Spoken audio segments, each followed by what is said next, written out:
Great to have you with us for breakfast. It is Tuesday morning. Coming up in the not-too-distant future, we will meet, probably for the last time ever on television, last night's loser of MasterChef. Right now, though, it is time to talk politics with our MPs. Labor MP Ed Husic joins us and Liberal MP Josh Frydenberg. Good morning to you both. Great to have you with us this morning. Morning. Good morning, Paul. There is always plenty to... is that your favourite invention, Josh? Is it having... Well, both Ed and I... We're sick of you having... We're sick of you having it. That's right, over us, Henry. We've decided to take things in our own hands.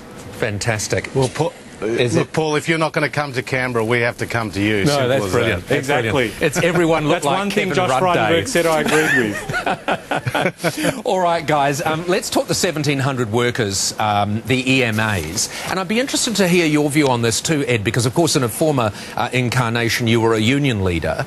How do you feel about the EMAs and Australia welcoming in foreign labour? I'd have no problem with EMAs because if we didn't have an EMA of our own, my dad wouldn't have been working on the Snowy Mountain scheme. So, you know, to our family, EMAs were a great way to give people a start. But the big thing about this EMA is that you've got a $9.5 billion project. It's going to be the single biggest capital raising on the planet. They need to be sure that they can get people in. 6,700 Aussie jobs, 1,700 if they can't find people to fill the work here. Yeah. It's important for the country. So, you see, and I agree with everything you've just said. Why, though, because what you've just said is true, why do the unions not seem to understand it's a good thing? And why did Julia Gillard, your leader, feel that she had to back away from it?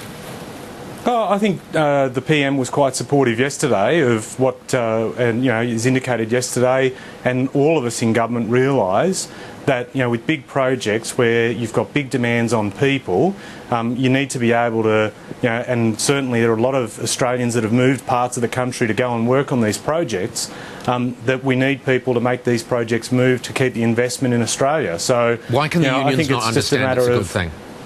I think once, you know, the situation calms down and people see the actual facts, they're going to realise that this is good for jobs, good for Australia and good for continued investment. So what do you say, Ed, to people in your electorate who say, look, we're out of work, we would love to go and get these sort of jobs at this sort of money?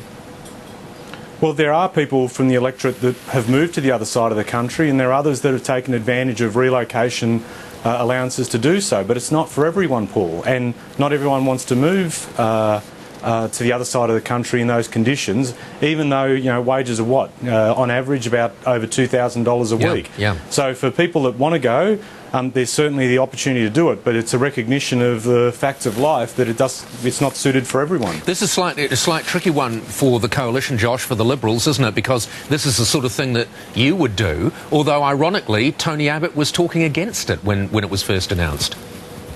Oh, that's not true, Paul. In fact, we introduced the 457 visa category, which is for skilled persons to come to Australia. We support EMAs because we understand that if they are put in place, you are going to create more jobs, and international capital moves very quickly around the world.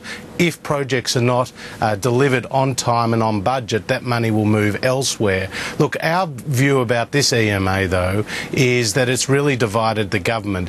Julia Gillard was contradicted yesterday by Chris Bowen in the Parliament because he said that she was given a full briefing last Monday. But then, in fact, Julia Gillard turns into a meeting with the union leaders last Friday and pretends this is all new to her. So there's a lot of toing and froing going on over the other side. Yep, and you've got ministers like Martin Ferguson and Chris Bowen freelancing. Yep, you're right. And Ed, it does seem as though, yet again, Labor has managed to snatch defeat from the jaws of victory on this one. Yeah, I think there's a lot of feathers flying, a lot of heat being blown on the issue. And once things calm down and people see this for what it is, people are going to realise it's good for the country and it's important for jobs. All right, talking of heat and feathers flying, have you been tapped on the shoulder, Ed, and asked who you support? I mean, is there another coup in the wind? I got tapped on the shoulder at Aussies for taking too long in the coffee line, but other than that, I've been fine. Thank you. Josh, what have you heard what have you heard around the traps, Josh? Is there a leadership coup? Well, to paraphrase Paul Keating, Paul, every galah in the pet shop is talking about the Labor leadership. I bumped into Kevin Rudd in the corridors yesterday and he looked very buoyant, not looking like a humble backbencher, may I say. Something is going on the other side. I think this Chris Bowen leak on the EMA was very pointed and considered, and I think it's going to lead to a lot of leadership speculation. Well, you'd say it's rubbish, Ed, because you're on the record of supporting Kevin Rudd. Yeah, well, you're on the record of but I mean, in terms of the issue, I mean, what you're saying there is that the politics trumps the economics. And a lot of the questions from the opposition have been along that lines. Just because we've had disagreements with Gina Rinehart, for example, we're supposed to knock a $9.5 billion project over and ignore the country's national interests. We put the interest of the economy and the nation first, the political interests come after. All right, guys, just very quickly. Try telling that to Paul Howes. Try telling that to Paul Howes. All right, well, you can't tell anything to Paul Howes, can you? You try telling him. You can't tell anything to Paul Howes, can you? You try telling him. Who are you talking to? I'm going back to the glasses. It worked better for me. The opinion polls, very quickly. Pop your glasses on for this one, because you're going to need to be able to understand this to explain it. Tony Abbott's performance and Julia Gillard's performance, Australians have, with both of them, 60% dissatisfaction. How does that work? Well, look, I think, Paul... Well, do you want me to go first? Because I think the fact is the polls are in one direction, namely that the coalition has Labor's measured, but these things can change very quickly. And the fact that Labor may have got a bit of dead cat bounce just shows from the very low level that they came from. But interestingly, the Liberals' primary went up in this particular poll. Yes, it did. 60% dissatisfaction in Tony Abbott and 60% dissatisfaction in Julia Gillard. And also, you can imagine that the impact on poll figures when you run a 12 to 18 month scare campaign. What people will find over the next few months is that when the earth doesn't collapse and that when things don't end, that we'll be in a different situation, and I'll be interested to talk about the polls in a few months' time. Yeah. What different situation is that? You mean there'll be a coalition government? Well, as in... I'm putting these glasses back on. Say that again. We've got to go, guys. Actually, you look really good in glasses, guys. Thank you very much for joining us. Ed Husick, Josh Frydenberg.